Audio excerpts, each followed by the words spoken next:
हमने कहा कि हमने पढ़ना है इसका टॉपिक 5.1 का। ये रिक्वायरमेंट है सिलेबस की कि describe how web pages are located retrieved and displayed on a device when a user enters a URL including the role of. इसमें हमने वेब ब्राउज़र का रोल बताना है, आईपी एड्रेस का रोल बताना है, डीएनएस का रोल बताना है, वेब सर्वर का रोल बताना है और एचटीएमएल का बताना है। यानी कि हमारा एक क्वेश्चन आता है, आप लोग ना अभी जब हम पास पेपर्स की प्रैक्टिस करेंगे, टॉपिकल देखेंगे, तो आप लोगों को एक क्वेश्चन इस टॉपिक से मिलेगा जिसमें वो कहता है कि how web pages are located या रिट्रीव्ड। जो ये यहाँ पर लिखा है, रिट्रीव्ड एंड डिस्प्लेड, कि वेब पेजेस कैसे लोकेट होते हैं, रिट्रीव्ड होते हैं और डिस्प्ले होते हैं ऑन अ डिवाइस। पहले मैं आपको इसका एक पार्ट एक्सप्लेन कर देता हूँ जिसे हम कहते हैं draw and annotate. Draw and annotate, यही वाला पूरा पॉइंट। अगर इसका वो कहे कि जी draw and annotate the process of retrieval of web pages, तो मैं क्या करूँगा, अब इस कॉन्सेप्ट को समझना, जिसमें मैं आप लोगों को डीएनएस भी एक्सप्लेन करूंगा, वेब ब्राउज़र के फंक्शन तो हमने कल पढ़ लिए थे, हम उसको भी थोड़ा सा एक्सप्लेन करेंगे, सारी चीज़ों के रोल एक्सप्लेन कर दूंगा, साथ साथ आप लोगों को इनका प्रोसेस और डायग्राम भी समझ आ जाएगी। नाउ जस्ट एज्यूम कि ये है वेब ब्राउज़र, ये हमारा वेब ब्राउज़र है। अब वेब ब्राउज़र में मैंने यहाँ लिख दिया, ये मैं एनोटेट कर रहा हूँ, डिस्क्रिप्शन जो होगी सारी वो एनोटेशन होगी, ड्राइंग में हमारे पास ये बॉक्सेस और एरोज आ जाएंगे।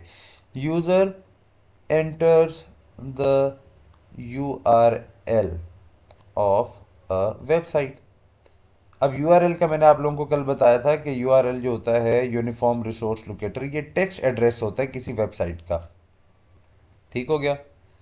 अच्छा जी, अब वेब ब्राउज़र जो है, इसी यूआरएल यूज़र ने एंटर किया यूआरएल वेबसाइट का इस वेब ब्राउज़र के एड्रेस बार में। अब वेब ब्राउज़र रिक्वेस्ट भेजेगा डीएनएस सर्वर को, डोमेन नेम सिस्टम। मैं इधर साइड पे इसकी डिस्क्रिप्शन बता देता हूँ।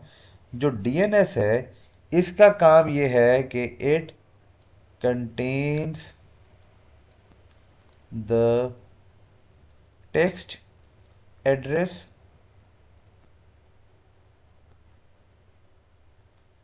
या इसे हम यूआरएल भी कहते हैं, टेक्स्ट एड्रेस या URL of a website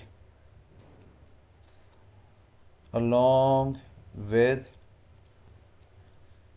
its matching IP address.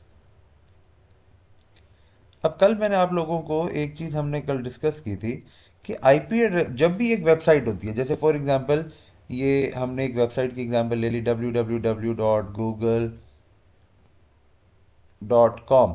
अब ये वर्ड एड्रेस है, ये इसका यूआरएल है। ठीक है, आप और मैं यानी कि हम ह्यूमंस की इसके लिए इसे नाम दे दिया गया google.com। बट बैकएंड पे जैसे हमारे मोबाइल फोन्स, हमारे लैपटॉप्स, हमारी डिवाइसेस को इंटरनेट के साथ कनेक्ट होने के लिए आईपी एड्रेस रिक्वायर्ड होता है, इसी तरीके से इन वेबसाइट्स का भी एक आईपी एड्रेस होता है जो इनकी इंटरनेट के ऊपर लोकेशन बताता है कि ये सर्वर कहाँ पड़ा है। इस सर्वर को यूज करने के लिए, इस सर्वर को एक्सेस करने के लिए हमें इस सर्वर का आईपी एड्रेस रिक्वायर्ड होता है। तो अगर गूगल का वर्ड एड्रेस हमारे पास है www.google.com, तो इसका आईपी एड्रेस है 8.8.8.8। अब आप बताएं कि अगर इसी तरीके से आपको इंस्टाग्राम का आईपी एड्रेस याद करना पड़ता, फेसबुक का करना पड़ता, अपने स्कूल की वेबसाइट का करना पड़ता, हर चीज़ का, जीमेल का अलग आईपी एड्रेस याद करना पड़ता, तो बीइंग ह्यूमन ये हम सब के लिए बहुत मुश्किल हो जाता। इसीलिए हमारी ईज के लिए दे दिया गया यूआरएल, और असल में इंटरनेट की कनेक्टिविटी को के थ्रू वेबसाइट्स को एक्सेस करने के लिए बैकएंड पे ये वेबसाइट्स आईपी एड्रेस यूज़ करती हैं। तो जब हम वेब ब्राउज़र में जाके किसी भी यूआरएल को एंटर करते हैं, किसी एड्रेस को एंटर करते हैं, जैसे फॉर एग्जांपल आपने लिखा www.google.com, तो ये रिक्वेस्ट भेजता है डीएनएस सर्वर को कि मुझे इसका आईपी एड्रेस बताओ। ठीक है, तो हम यहाँ पर क्या करेंगे, ये मेरा स्टेप 1 हो गया। अब मैं इन सारे स्टेप्स की एक्सप्लेनेशन बाद में दूंगा। अब मैं अज्यूम करता हूँ ये डीएनएस 1 है। डीएनएस 1 के पास मैं अज्यूम करता हूँ आईपी एड्रेस नहीं था, तो इसने ये रिक्वेस्ट फॉरवर्ड कर दी डीएनएस 2 को, यानी कि दूसरे सर्वर को। अब जैसे फॉर एग्जांपल आप देखो, एक डोमेन नेम सिस्टम है, उसकी डेटाबेस के अंदर उसकी डेटाबेस के अंदर हमारे पास उसकी डेटाबेस में उसके पास गूगल का आईपी एड्रेस नहीं पड़ा, तो वो रिक्वेस्ट फॉरवर्ड करेगा कि दूसरे किसी डीएनएस सर्वर को कि भाई तुम्हारे पास इस नाम से कोई वेबसाइट है, अगर है तो इसका आईपी एड्रेस दो। हम एज्यूम करते हैं कि हमारे डीएनएस सर्वर 2 के पास उसका आईपी एड्रेस था, तो सेकंड स्टेप के ऊपर तो ये काम हुआ। ठीक है, अब डीएनएस सर्वर 2 के पास आईपी एड्रेस था, इसने वो आईपी एड्रेस जाके दे दिया डीएनएस सर्वर 1 को। तो डीएनएस सर्वर 1 क्या करेगा, उस आईपी एड्रेस को अपनी डेटाबेस में स्टोर कर लेगा, ताकि अगली मर्तबा अगर मुझसे कोई पूछे, कोई भी यूज़र जो है वो अपने ब्राउज़र में जाके www.google.com लिखे और वो रिक्वेस्ट मेरे पास आए, तो मेरे पास उसका आईपी एड्रेस हो, ताकि मैं जल्दी से वो आईपी एड्रेस रिटर्न करूं और वेब ब्राउज़र पे वो वेबसाइट लोड हो जाए। अब ये क्या करेगा, अपनी डेटाबेस में स्टोर करने के बाद ये उस आईपी एड्रेस को 4 स्टेप पे फॉरवर्ड कर देगा, यानी कि सेंड कर देगा टू द वेब ब्राउज़र। अब वेब ब्राउज़र को तो वेबसाइट को एक्सेस करने के लिए आईपी एड्रेस चाहिए था, उसे अब मिल गया। अब ये वेब ब्राउज़र रिक्वेस्ट सेंड करेगा to the web server. Web server होता है एक स्पेसिफिक वेबसाइट का अपना सर्वर, जैसे हमने गूगल की बात की। तो इसने 5th स्टेप पे इसने रिक्वेस्ट सेंड की टू वेब सर्वर, और वेब सर्वर ने बदले में इस वेब ब्राउज़र की स्क्रीन के ऊपर वेब पेजेस डाउनलोड कर दिए। तो this is the process of drawing. इसमें मैंने अभी एनोटेट नहीं किया, ठीक है। एनोटेट मैं इन सारे प्रोसेसेस को अब करूंगा। सबसे पहले हमने कहा कि भाई यूजर एंटर द यूआरएल, ठीक है। अब वेब ब्राउजर ने इसको रिक्वेस्ट करा, तो यहां मैं क्या लिख दूंगा, इस स्टेप पे क्या हो रहा है, requesting IP address of the website, ठीक है। अब मैं यहां लिखूंगा एज्यूमिंग कि हमारे पास डीएनएस सर्वर के 1 के पास इसका आईपी एड्रेस नहीं है। Assuming DNS1 is not having the IP address of the required URL लिख दें, वेबसाइट लिख दें, इन इट्स डेटाबेस, उसकी डेटाबेस में नहीं पड़ा। अब ये तो हो गया, इस स्टेप पे क्या हो रहा है, ठीक है। अब ये जो मैंने ये लिखा था सेकंड स्टेप की डिस्क्रिप्शन, क्योंकि मैंने जगह यहाँ थोड़ी बनाई थी, आप लोग थोड़ी जगह दे के बनाएंगे। अब सेकंड स्टेप में मैं क्या लिखूंगा, इस एरो के ऊपर मैं क्या लिखूंगा, रिक्वेस्टिंग आईपी एड्रेस, क्योंकि यही काम हो गया, ये भी रिक्वेस्ट कर रहा था आईपी एड्रेस, इसके पास नहीं पड़ा तो इसने आगे रिक्वेस्ट कर दिया, रिक्वेस्टिंग आईपी एड्रेस, वही पॉइंट आ जाएगा, ठीक हो गया। अब मैं यहां लिखूंगा डीएनएस सर्वर 2, मैं लिखता हूं कि जी assuming DNS2 is having details of the required URL या वेबसाइट। अब ये तीसरे स्टेप पे क्या करेगा, it will be sending IP address, ठीक है। ये आईपी एड्रेस सेंड कर रहा है, ठीक है। अब ये सर्वर, ये DNS1 क्या करेगा, store the IP address in its database, ठीक है, फॉर फ्यूचर यूज। फ्यूचर का यूज क्या है कि कल को किसी और ने आके कह दिया कि भाई मुझे इसका गूगल का आईपी एड्रेस दो, तो अब इसके पास रिकॉर्ड में होगा, हाँ ऐसी कोई चीज है, तो वो उसका आईपी एड्रेस दे देगा। अब ये क्या करेगा, DNS1 क्या करेगा, DNS1 ये जो यहाँ सेंडिंग आईपी एड्रेस, अब ये यहाँ पर भी आ जाएगा सेंडिंग आईपी एड्रेस, ठीक है। अब वेब ब्राउजर क्या हो गया, 5वें स्टेप पे क्या हो गया, रिक्वेस्टिंग द, बल्कि यहां ये लिख दो, यूजिंग द आईपी एड्रेस, ठीक है, एंड रिक्वेस्टिंग द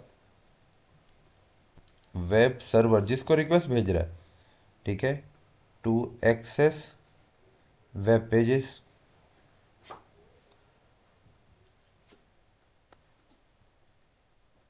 अब इसने रिक्वेस्ट भेजी।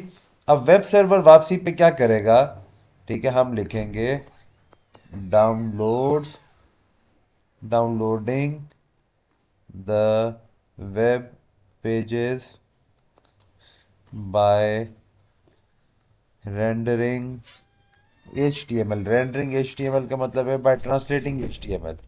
अब अगर आप लोग देखें इन सारे स्टेप्स को तोड़ के, तो हमारे पास टोटल 6 स्टेप बने।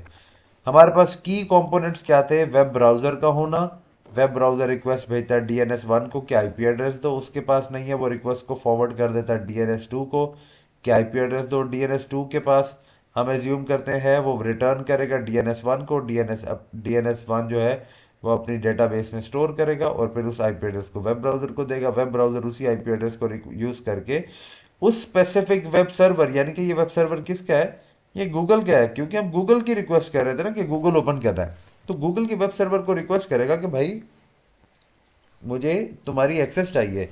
तो वेब सर्वर क्या करेगा, यहां पर आप लोग एक लाइन लिख देंगे, ऑथेंटिकेट्स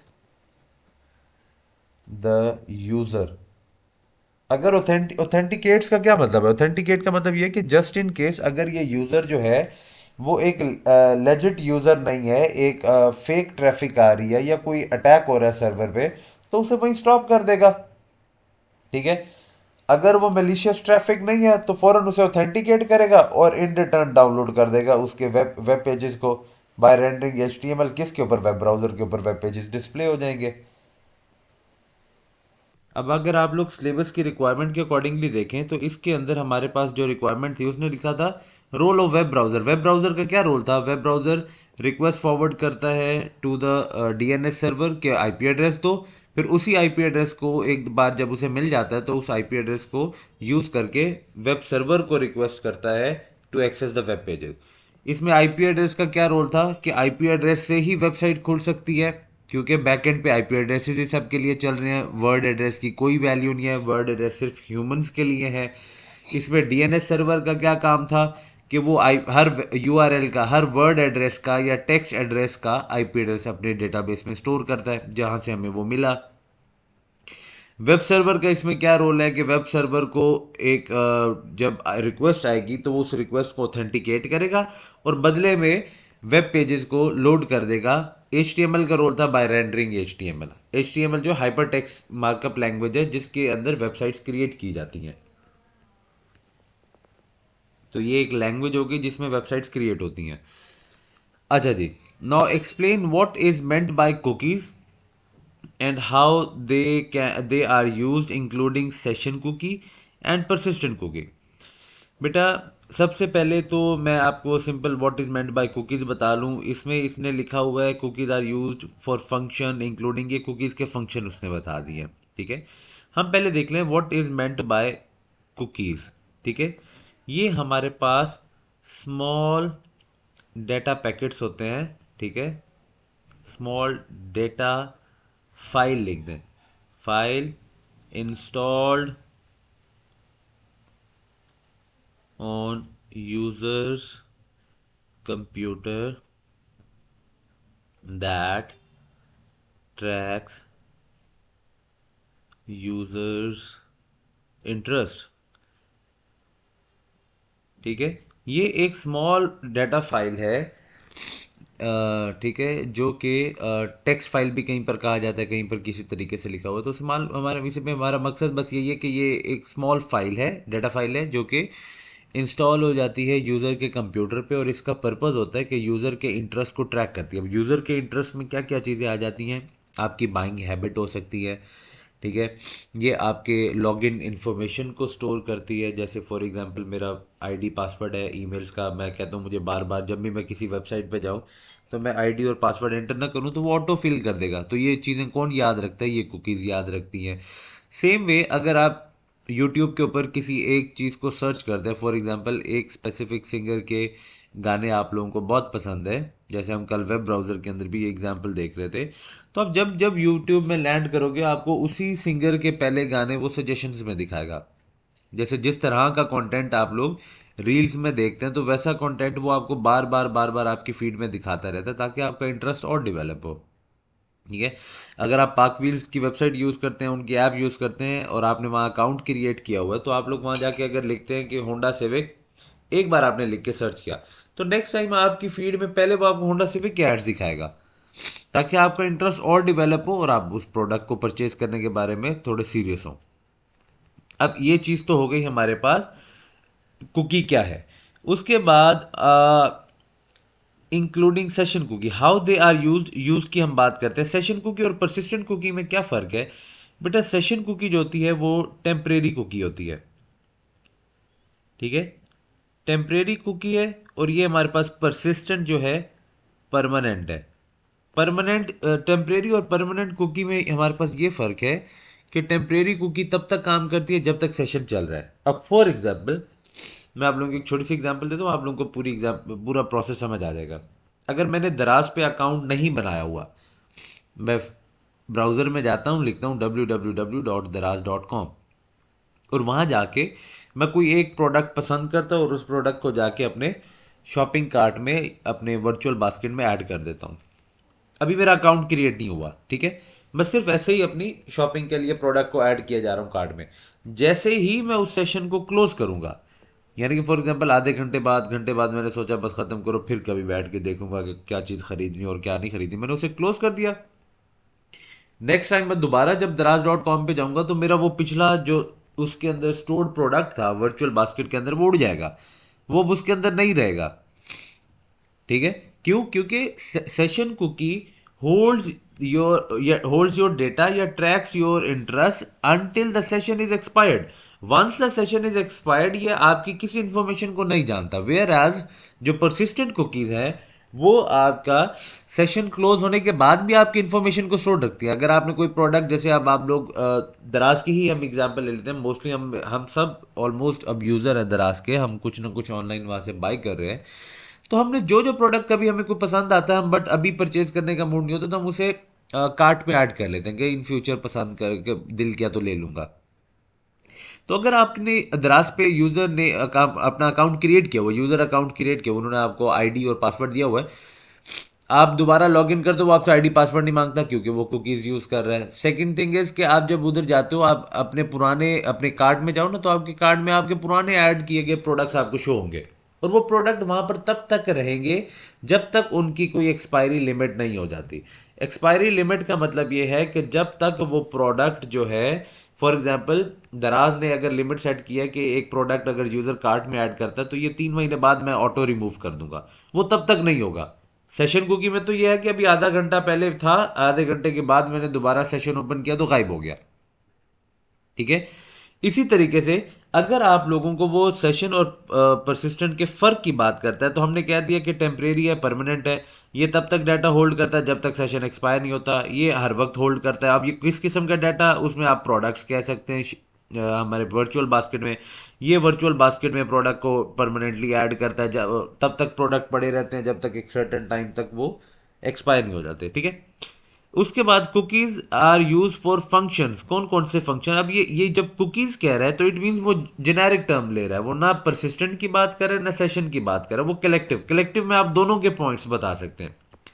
अब उसने लिखा saving personal details. Personal detail में आपके कार्ड की इंफॉर्मेशन भी हो सकती है, इसमें आपका यूजर नेम, आईडी और पासवर्ड भी हो सकता है, इसके अंदर आपके प्रेफरेंसेस भी हो सकती हैं, आपके कार्ड के प्रोडक्ट्स भी हो सकते हैं, सब चीज़ें।